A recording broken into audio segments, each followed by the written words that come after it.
Today on the show, we're going to talk about 10 things from the Wolverine movie that I want to talk about.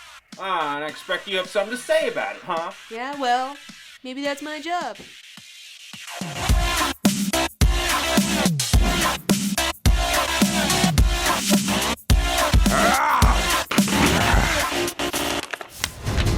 Your ability to heal can be passed to another. Allow someone else to shoulder your burden.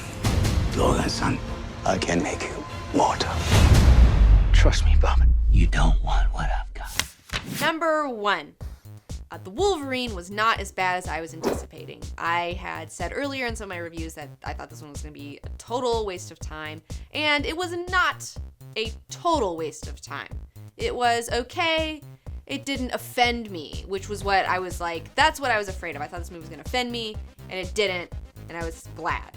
Number 2, I liked the smaller scale of the story. This summer has been fraught with movies where the world is in peril, and at this point, I just want the world to fucking explode. Just say fuck it and just let us die, I don't even care anymore. And I liked that this was a story that was just all set in Japan mostly, and it was very small, and the world wasn't at stake. It was just some girl and his dad, and it was weird. And I appreciated that. That's when the X-Men are at their best, when you're doing more soft stories and personal stories and what they're doing on their weekends. Number 3. Just because it was okay and better than Origins does not mean that it's a good movie. I've seen a lot of people online going, well, it's better than X-Men Origins, and that is not a compliment, okay? That bar is set so low, down there, that is not a compliment. So, just say it. Number 4. I'm tired of this old X-Men movie continuity from Fox. I really am. It's old. It's from 2000. It was very progressive at the time. And it really set the standard for comic book movies back then. But we've really outgrown it by now. And the X-Men are a thing that are supposed to be up for different interpretations. And I would like to see some new interpretations. And as long as we have Hugh Jackman as Wolverine, we're not going to be seeing anything new because we're tied to this cumbersome, goofy-ass continuity that's not that good anymore. Number 4. I want to see a Wolverine that's accurate to the comics. I mean, think about it this way. When Wolverine first came out, his first appearance was in The Hulk, and he was given the Hulk troubles, okay? he gives the Hulk a good fight. And if you look at the Avengers, the Hulk is fucking crazy. So if this guy can give fucking Hulk, serious problems, then I think that he could fucking destroy, tons of ninjas. So, I don't know. I just want to see a more badass Wolverine. Shorter, hairier, angrier, manlier, scarier, more murderous, uglier. Yeah, this Wolverine couldn't even take out, 12 ninjas. I know, and that was so stupid. It was just I came here to see him kill some fucking ninjas, and these ninjas are owning him. Come on. And he can just swipe his claws and get off that ninja strings from the arrows. I mean, come on, man. Do this. I was really hoping to see this scene where he's just in a pile of ninjas and they're just scrapping it out and he's just slicing and dicing. Didn't see that. No Berserker Wolverine, just Hollywood romance Wolverine.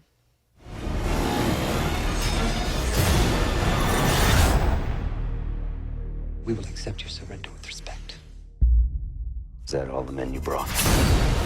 That being said, number 5, Hugh Jackman does a good job. He really, you can tell that he cares about the part. I mean, he got fucking super ripped for it. And, that dude's in his 40s. So, I mean, he's taking some serious, HGH and shit. He's gotta be doing something. Have you seen the veins in his arms? They're crazy.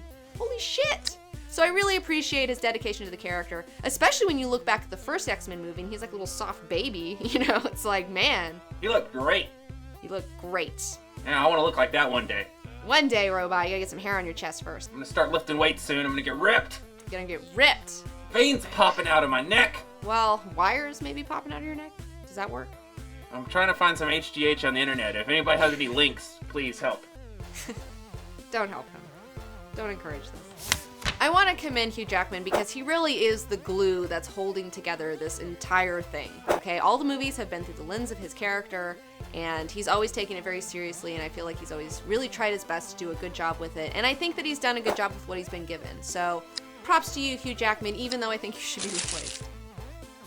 I look at Wolverine like I would look at James Bond, where it's like there's different James Bonds, you know? And it's like, you know, I like the Sean Connery one, and I like the Roger Moore one. But they're both different, and they have different interpretations, and I just would like to see the next interpretation of Wolverine. Next. I feel weird about this because I'm kind of complimenting him while also insulting him, you know, where it's like he is the glue that holds the franchise together because he's so good as Wolverine. But at the same time, it's time to get a new, like, Vision going because the Vision is, like, so messed up. So I know there's a little bit of a dichotomy going on here. But, contradicting yourself. You know, humans are contradictory by nature. It's okay. It's fine. You just have to be aware of it. That's all. You just have to know when you're being contradictory, and then it's okay. What are you? A chemist, a capitalist, a viper. Number 6. The hell was the deal with that viper snake lady? I mean, seriously, come on. First of all, she felt like she was like from another movie. We had no idea what her motivations were. It's like, why is she working for this guy? Just for the money, or because she wants to advance her science or something? I don't know. I don't know why she's doing any of this. And then in the end, they give her like super villainous costumes, and like they are like really over the top and don't really fit with the vibe of the rest of the film at all. In fact, like I really like what she was wearing to the funeral. Like that made sense, but this other shit was like, what the fuck is that? One of her pants outfits did not fit right in the crotch. It looked terrible. And then the whole, like, she gets hit by the arrow, and then she sheds her skin and isn't dead and just pulls it out, but then she could be hung later. It's just like, what is her power exactly? And I looked it up on the internet, and she's not supposed to have any of those powers. Like, What comic book is she from? well, it's like she's known as, like, Viper or as, like, Lady Hydra, which is, like, the head of Hydra, which is, like, a evil science, you know, people. Which is cool, but it's just like, she didn't fit. Like, she was kind of unnecessary and didn't need to be there. Although she had really great eyebrows. I will say that. Her eyebrows were popping. I'm really jealous. I wish my eyebrows looked that good, but they don't. They should have had Serpentor in the movie. Who the fuck is Serpentor? From G.I. Joe, the movie. The cartoon movie. Oh. Okay. It probably would have been better than Viper Lady. Yeah, Serpentor. I think that Serpentor probably would have worked just as well as Viper did, even though he's from a completely different universe, because she feels like she's from a completely different universe, so wouldn't have been worse than what they did.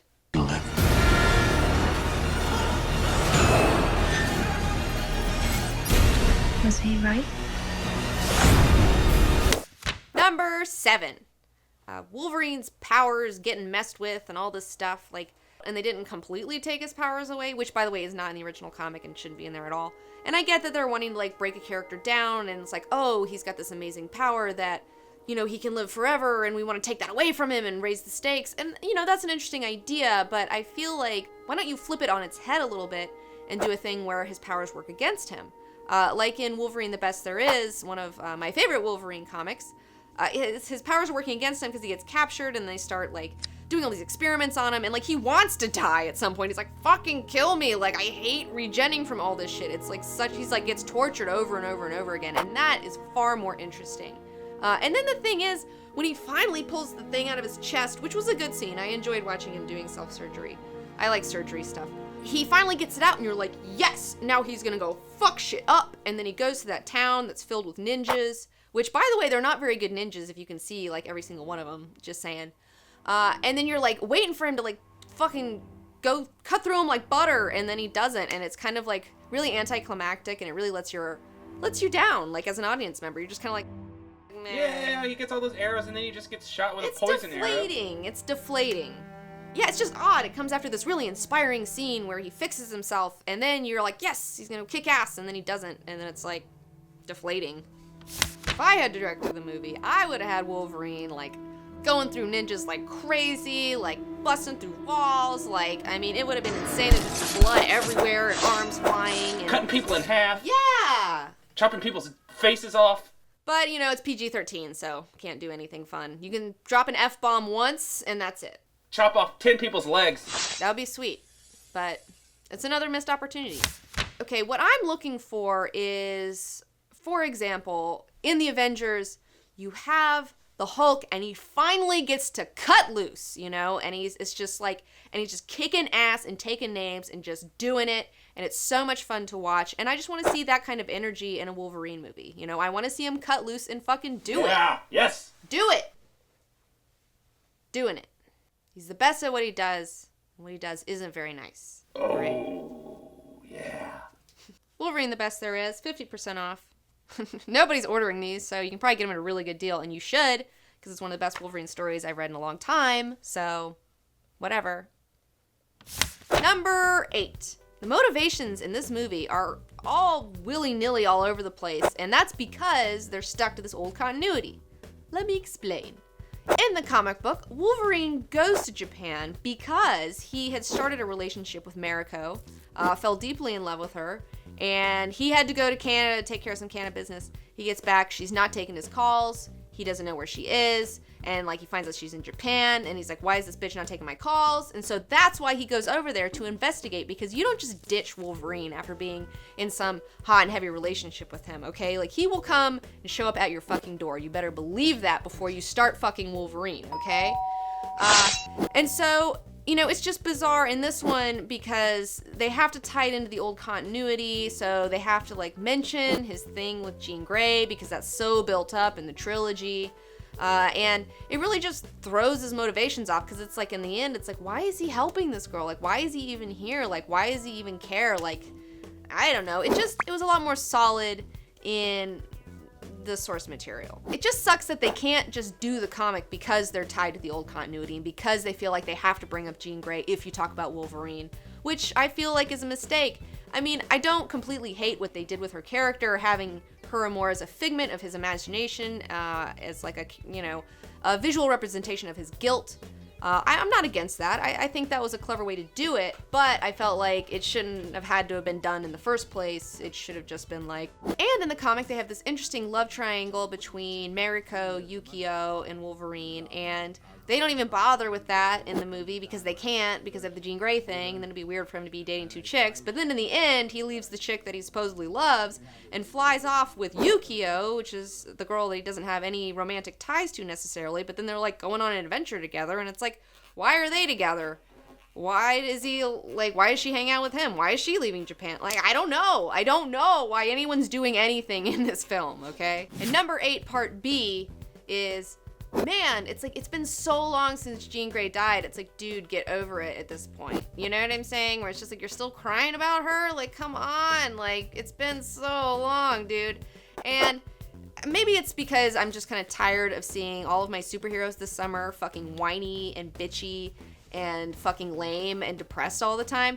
Like, Tony Stark has PTSD. Wolverine's still crying over Jean Grey. Superman's all emo because he's like, Superman. You know, it's just like, come on. Can somebody just be a fucking hero and do it and have fun doing it and, like, be okay with it instead of just fucking crying about it all the time? I'm so sick to death of these depressing superheroes. If I got powers tomorrow, I would be thrilled and delighted. I would not be fucking crying about it. Unless, like, I look like Sauron or something. But even then, that's still kind of cool. Sauron lives once more! Number 9. The third act of the film, climactic battle between him and Silver Samurai, I feel like really falls apart. I feel like it really breaks away from their strength that I had appreciated so much in the rest of the film, where they're like, it's a smaller story, we're not going to go too crazy with this. And then they just were like, oh, we got to have some fucking crazy CGI bullshit. You know, you got to put that in there. And, you know, the Silver Samurai thing, it just, I don't know, I knew where it was going. It just, like, who cares? I don't know. It wasn't my deal. It just really fell apart for me. Oh, well, I liked it. Well, you would. I liked the giant samurai. Well, I guess we'll just have to agree to disagree on this one. It's like, wait, they have an old man in a adamantium suit. No one challenges Sauron and lives! Number 10. What's the moral of the story? If you haven't already watched the movie, then this is spoilerful.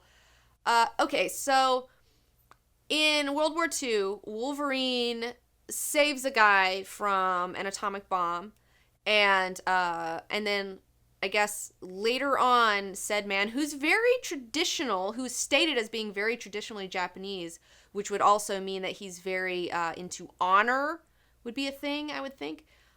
This honorable man decides that he's just gonna steal, like, eternal life from Wolverine. Like, so the moral of the story is, like, don't save people, because they might turn around and fuck you over later. Like, I don't know. Like, he should have saved one of the other 4 guys that were trying to kill themselves. yeah, like, he should have just left them all die, I guess. I don't know. You know, and that's the thing that bothers me is, like, you know, in this, the emotional core and the moral of the story is really all about Wolverine finding himself, finding a balance within himself between the Berserker and between the Ronin.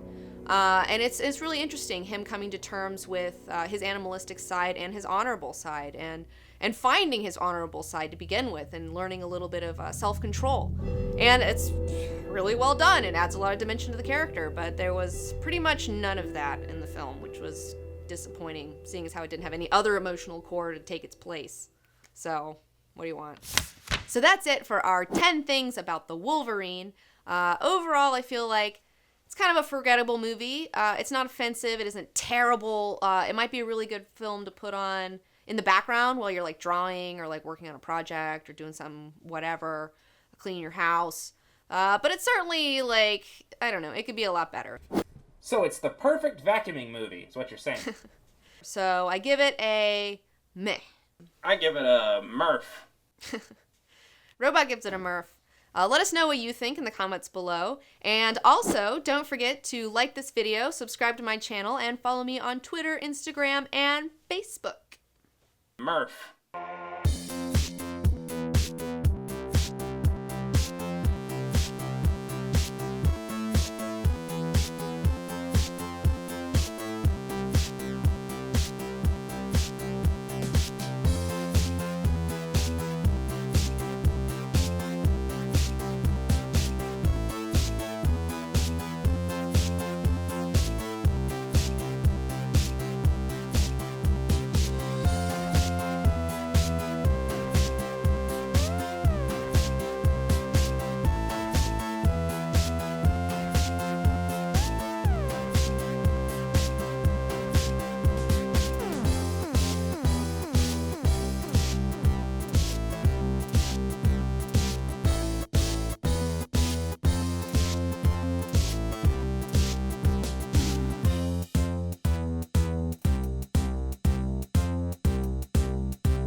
Let's